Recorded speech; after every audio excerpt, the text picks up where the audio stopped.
নমস্কার বন্ধুরা, আপনারা অনেক দিন ধরেই দেখছি যে মেসেঞ্জারে মেসেজ করছেন এবং অনেক মেসেজ আসছে এবং কমেন্টও করছেন যে এই আগামী বিধানসভা নির্বাচন উপলক্ষে আপনারা যারা ভোট দিতে চান, তার মানে হচ্ছে আপনারা যারা সাউথ ইন্ডিয়াতে কাজকর্ম করছেন, সে হায়দ্রাবাদ হোক বা চেন্নাই হোক বা ব্যাঙ্গালোর হোক, আপনারা কীভাবে বাড়ি ফিরে আসবেন। কিন্তু আমার বলতে খারাপ লাগছে যে আমি সকাল থেকে আজকে অনেক চেষ্টা করলাম যে কোনো ট্রেনের যদি কোনো সিট পাওয়া যায় কি না। দেখুন, এই মুহূর্তে কোনো সেরকম কোনো স্পেশাল ট্রেন চলছে না, মানে যে আপনারা সিট পেয়ে যাবেন। আমি যদি আপনাকে দেখাই, আমি আগে ব্যাঙ্গালোর থেকে আপনাকে দেখাচ্ছি। আপনি যদি হাওড়া থেকে দেখেন, যদি কেউ ব্যাঙ্গালোর থেকে হাওড়া আসতে চান, দেখুন এসএমবিটি ব্যাঙ্গালোর বালুরঘাট এক্সপ্রেস কী অবস্থা দেখুন। ওয়েটিং লিস্টে 175, মানে স্লিপারে তো বুকিং নেবেই না, ওয়েটিং লিস্টে থার্ড এসিতে 175। এসএমবিটি হাওড়া ব্যাঙ্গালোর এক্সপ্রেস আর বুকিং নেবে না। SMBT Howrah AC express third এসিতে 250 জন, ভাবুন থার্ড এসিতে 250 জন ওয়েটিং লিস্টে। হ্যাঁ, আপনি কোনো কোনো জায়গায় সিট না। সবচেয়ে বড় কথা, আপনি 16 তারিখ দেখেন ব্যাঙ্গালোর থেকে হাওড়া হামসাফার, কোনো দিন দেখেছেন ওয়েটিং লিস্টে 231? লোকে প্রিমিয়াম ট্রেনগুলোর থেকে আগে বেশি প্রাধান্য দেয় মেল এক্সপ্রেস ট্রেনগুলোতে। আচ্ছা, এসএমবিটি হাওড়া দুরন্ত এক্সপ্রেসে দেখুন থার্ড এসিতে 102 জন ওয়েটিং লিস্ট। হ্যাঁ, এসএমবিটি রাধিকাপুর এক্সপ্রেস স্লিপারে ওয়েটিং লিস্টে 204 জন। হচ্ছে না। আচ্ছা, এবার আমি এসএমবিটি ব্যাঙ্গালোর থেকে, আপনি যদি কথায় কথায় বলছি, যারা আসানসোল হয়ে আসতে চান তাদেরটা আপনি দেখিয়ে দিচ্ছি। এ দেখুন এসএমবিটি কামাখ্যা এসি এক্সপ্রেস, দেখুন বুকিং নিচ্ছে না। 18ই এপ্রিলে এসএমবিটি ব্যাঙ্গালোর এসি, তার মানে কি আসানসোল, আদ্রা, বাঁকুড়া তাদেরও কিন্তু আসতে অসুবিধা হবে। অঙ্গ এক্সপ্রেস ভাগলপুর এসএমবিটি ব্যাঙ্গালুরু অঙ্গ এক্সপ্রেস, এটাতেও কিন্তু কোনো বুকিং নিচ্ছে না। 19 তারিখ SMBT Bengaluru Jasidih express booking নিচ্ছে না। আপনি এবার কোন দিক দিয়ে আসবেন আপনি আমাকে বলুন না, এটা দিয়ে উপায় আছে এবার? আচ্ছা, আমি যদি দেখি যে অনেকে আপনারা উত্তরবঙ্গ থেকে অনেকে মেসেজ করছেন যে আমরা কোচবিহার, আমি আলিপুরদুয়ার অবধি না দেখে আগে কোচবিহার দেখছি। ঠিক আছে, কোচবিহার মনে এনসিবি।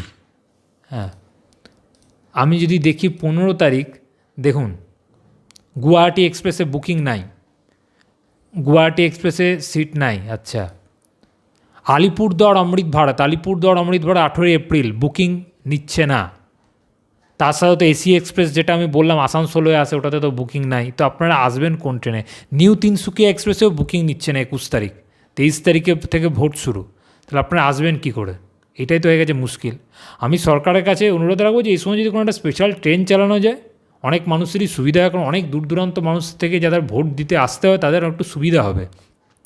সেই ট্রেন এমন করে যাতে মানে অন্তত যদি 2-3টে চালানো হয়, একটা কলকাতা সাইড হয়ে হোক আসা হয়, সব যেখান থেকে চালান, ব্যাঙ্গালোর থেকে চালান, চেন্নাই থেকে চালান, এবং আরেকটা ট্রেন যাতে উত্তরবঙ্গ মানুষদের জন্য সুবিধা হয়।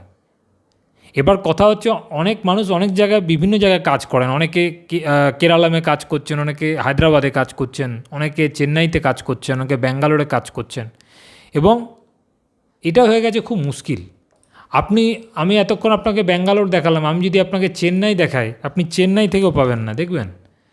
আমি যদি চেন্নাই থেকে দেখাই, আপনি চেন্নাই থেকেও পাবেন না, কোনো জায়গায় সিট নাই। আমি 15 তারিখে যদি সিট দেখি, করমণ্ডল এক্সপ্রেস দেখুন থার্ড এসিতে 109 ওয়েটিং লিস্ট। আরোনাই এক্সপ্রেস মনে হয় সম্ভবত তিরুবনন্তপুরম থেকে আসে, এটাও সিট নাই। এনজেপি অমৃত ভারত, এটা কোন এনজেপি অমৃত ভারত দেখি তো, এটা কি তিরুচিরাপল্লী অমৃত ভারতেও ওয়েটিং লিস্ট 171 জন। দেখছেন একটা ট্রেনেও সিট নেয়। তাহলে মানুষ আসবে কিসে? এটাই তো হয়ে গেছে মুশকিল।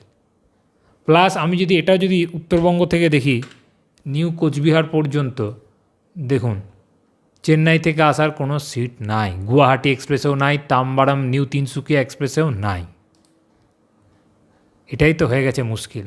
আমি হায়দ্রাবাদও আপনাদের দেখি, আমি 4টেই দেখিয়ে দিচ্ছি আপনাকে, আমি আপনাদের 4টেই দেখিয়ে দিচ্ছি, কোনো জায়গাতে আপনারা সিট পাবেন না। দেখুন আমি একবার শালিমার থেকে দেখছি, কারণ হায়দ্রাবাদের বেশিরভাগ ট্রেনই কিন্তু এই শালিমার থেকে ছাড়ে। শালিমার থেকে দেখি পাওয়া যায় কি না। দেখুন ইস্ট কোস্ট এক্সপ্রেস সমস্ত ওয়েটিং লিস্ট, কোনো জায়গা নাই। Falaknuma express waiting list.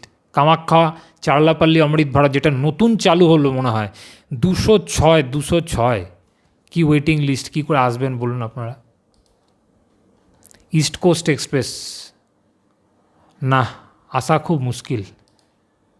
ট্রেনে কোনো সিট নাই, কোনো বুকিং নিচ্ছে না। এবং আপনারা তিরুবনন্তপুরম থেকে তো আরও নেবে না, আপনাদের একবার তাও দেখিয়ে দিচ্ছি।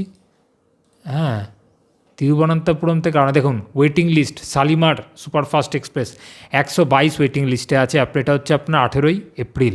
ডিব্রুগড় ভিবেক এক্সপ্রেস তো নেবেই না। 4টে স্টেট থেকে আমি দেখিয়ে দিলাম। এবার অন্ধ্রপ্রদেশে বিশাখাপত্তনম থেকে দেখা যায়, বিশাখাপত্তনম অনেক মানুষ কমই যান, তুলনামূলক যে সংখ্যক মানুষ কাজ করতে যান হায়দ্রাবাদ, চেন্নাই, ব্যাঙ্গালোর, কেরালামেও অনেকে যান, তিরুবনন্তপুরমেও যায়, বা অনেক ছোটো ছোটো শহরেও থাকে। খুব মুশকিল। যাই হোক, আমি অনুরোধ রাখবো সরকার যদি কোনো স্পেশাল ট্রেন চালায় তাদের আসতে খুব সুবিধা হবে, এবং ওয়ান ওয়ে নয়, আপ অ্যান্ড ডাউন মিলিয়ে যাতে স্পেশাল ট্রেন চালানো হয়, খুব সুবিধা হবে। আমি আপনাদের দেখালাম, এই জন্যই ভিডিওটা করলাম যে কোনো সিট নাই। ধন্যবাদ।